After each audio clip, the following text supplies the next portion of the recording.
नमस्कार किसान भाइयों, मेरा नाम है रंजीत और आप देख रहे हैं एग्रीकल्चर फार्मिंग। तो किसान भाइयों, आज की वीडियो में हम बात करेंगे गेहूं की फसल में पोटाश क्यों जरूरी है और गेहूं की फसल में पोटाश का क्या महत्व रहता है और गेहूं की फसल में पोटाश कब डालनी चाहिए और कितनी मात्रा में डालनी चाहिए और पोटाश का उपयोग करने से गेहूं की फसल में फ़ायदा होता है या नहीं। तो ये सब कुछ बात करेंगे इस वीडियो में। और उससे पहले जो किसान भाई हमारे चैनल पर पहली बार आए तो वीडियो को अभी के अभी लाइक कर दीजिए और चैनल सब्सक्राइब कर दीजिए। तो चलिए शुरू करते हैं।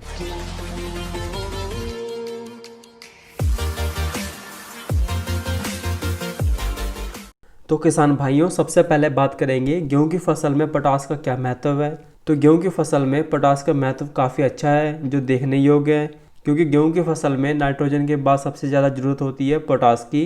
मतलब किसी भी पौधे के नाइट्रोजन, फास्फोरस और पोटेशियम ये प्राथमिक पोषक तत्व हैं और कैल्शियम, मैग्नीशियम और सल्फर ये माध्यमिक पोषक तत्व हैं। और बाद में नंबर आता है iron, magnesium, copper, zinc, boron, इनकी बहुत कम मात्रा में आवश्यकता होती है।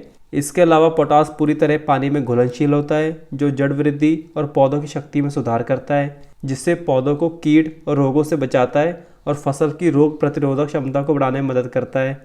और गेहूं की फसल में पोटाश से बाली लंबी होती है, दाने में चमक और वजन बढ़ाता है और दाने भी मोटे होते हैं, जिससे 2 से 3 क्विंटल प्रति एकड़ धान की पैदावार में फ़र्क पड़ता है। और जब फसल की क्वालिटी अच्छी होगी तो दाम भी अच्छा मिलता है। और अब बात करते हैं पोटाश डालने का सही समय क्या होता है। तो किसान भाइयों, अगर आप गेहूं की बिजाई करते समय NPK डाल रहे हैं तो फिर दोबारा पोटाश डालने की कोई आवश्यकता नहीं पड़ती। और अगर आपने DAP डाली है तो आप पहली या दूसरी खाद में 15 से 20 kg MOP जरूर डालें। इसके अलावा अगर आप लिक्विड पोटाश मतलब तरल पोटाश डालना चाहते हैं तो आप तरल पोटाश की बाली बनने की अवस्था में स्प्रे करवा सकते हैं और इसकी मात्रा रहेगी 150 से 200 ml प्रति एकड़। और अब बात करते हैं पोटाश की कमी के कारण हमारी फसलों में क्या प्रभाव पड़ता है। तो किसान भाइयों, पोटाश की कमी के कारण पत्तों में पीले भूरे रंग के धब्बे और खराब दाने का बनना।